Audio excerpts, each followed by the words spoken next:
Languages Migrant at Warehouse 421 brings together over 10 artistic projects from across South Asia, as well as those which are collective projects carried out with international artists as part of the Arts Festival and interdisciplinary platform Columboscope. Now in its 7th edition, Columboscope has been working consistently with emerging and established cultural producers from Sri Lanka, South Asia, and around the globe.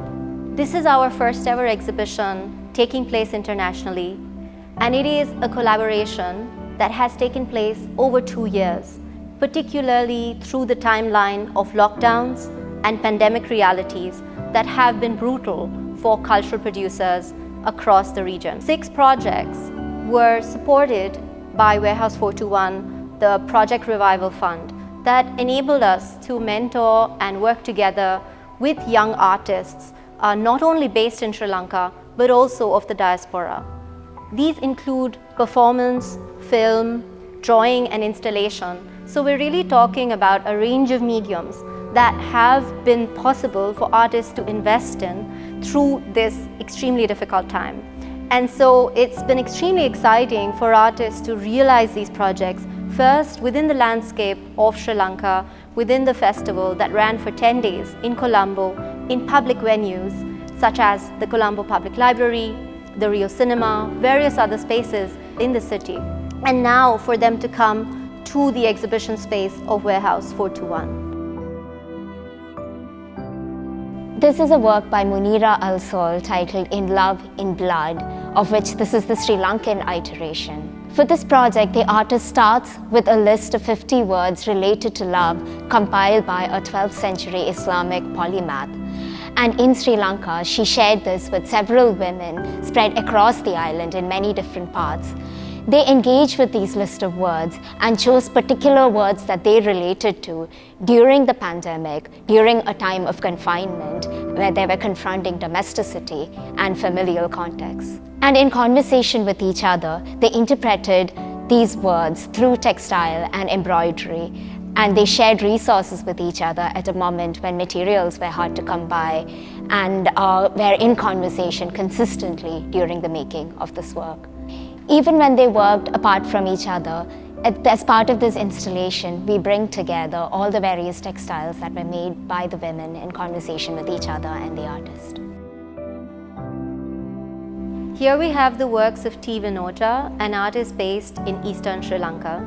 She has been making these works for over 2 years now, and these works on textile deal with the trials of disability, memories of war that are experienced not only amidst the minority groups, but also the way that the landscape witnesses and experiences these times of civil war in Sri Lanka that had carried on for decades. And this approach that she has to working with textile is in fact also quite close to drawing, where the stitch is related to the way that an artist would also work on paper while drawing the line. It's a practice that deals with deeply personal memories, but also collective experience, and becomes a tool of forensics where state archives are absent or oppressed.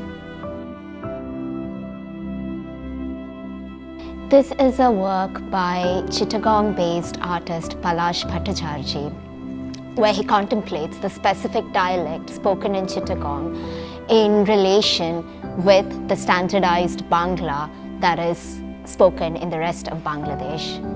In this particular work, he considers the flows of history and geography anchored by the river Karnafuli and the port in Chittagong, close to where he grew up. Through various experiences in his childhood and remembered encounters, he unpacks the various influences that sediment in the port region of Chittagong, especially at the river Karnafuli, which originates in Mizoram, India, but is the major water source in his village. Here you see a series of works by the Indian artist Shailesh P.R. Shailesh P.R. often works very subversively with mechanized sculptures, and here he's contemplating the problems of rote learning and memorization as opposed to engage and critical transfer of knowledge via the oral tradition. In these series of works especially, which makes use of play and glitch, the artist thinks about how certain canonical texts and scriptures in various contexts have become weaponized in our current media landscape. And also on view are several of his drawings, which are usually the origins of his sculptures and captures his conceptual and thought process. This is the first chapter of an ongoing project by German artist of Sri Lankan origin, Liz Fernando. Taking off from Hannah Arendt's text, We Refugee, she feels the need to connect with others who share her second-generation experience of migration and her parents' experience of having moved from Sri Lanka to Germany during the Cold War. This intergenerational project also looks into stories of people in Germany that she's encountered who moved within Europe during the Second World War through great difficulties, and also various others that she's encountered, drawing from Arendt's call to migrants to relate to each other and form dialogues and solidarity. This first chapter looks at her own parents' experience and the friendship that they built with Akhtar Syed Kamal, their first friend as they newly arrived in Germany, sharing food, a collective lingual code, and a sense of family when they were all alone. And some of the documents you see as part of this exhibit also includes various personal ephemera and also textbooks that her mother used to learn German, and also cooking recipes in her newly made home. Pangrok Sulap is a collective based in Malaysia. This is the largest single artwork we have by this collective, which was first shown in the public library at Colombo as part of Colombo School. And here it takes a different life on these walls.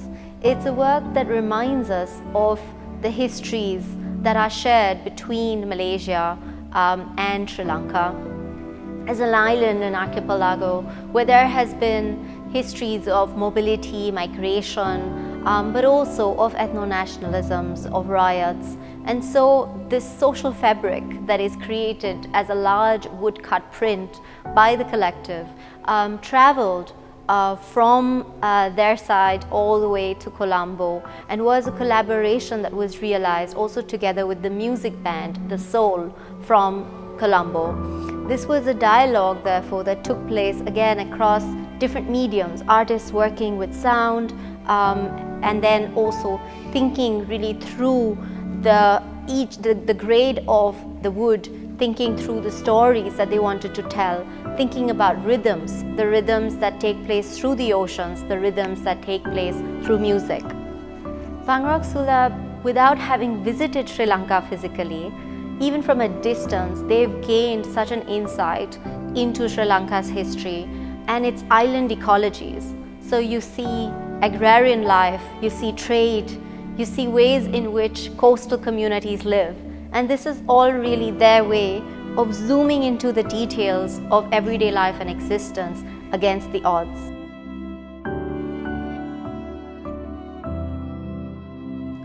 This work by Lavkant Chaudhry, Mazinya Dastur series, is a long-term endeavor.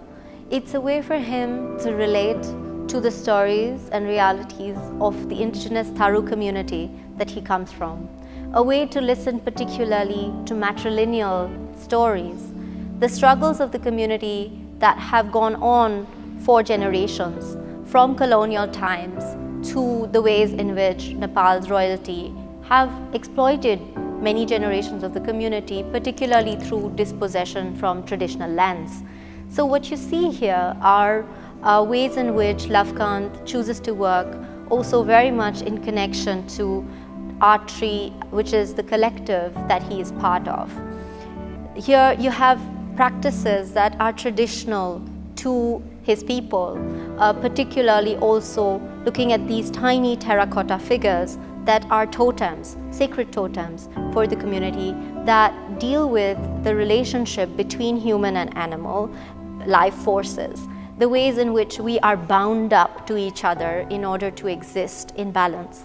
There are also these scrolls which have detailed drawings that resonate with the ways in which the community works with practices of tattooing. They're extremely detailed drawings that tell us about the ways that taxation policies worked during the colonial period, the ways in which the community was dispossessed through paperwork in their traditional lands, often also forced to hunt animals that they were seeking to protect. And these are the kinds of drawings that you see running across vertically in these scrolls. There's also an accompanying video that shows various footage from community protests to the kind of footage that happened through imperial filmmaking practices in the early period under the British.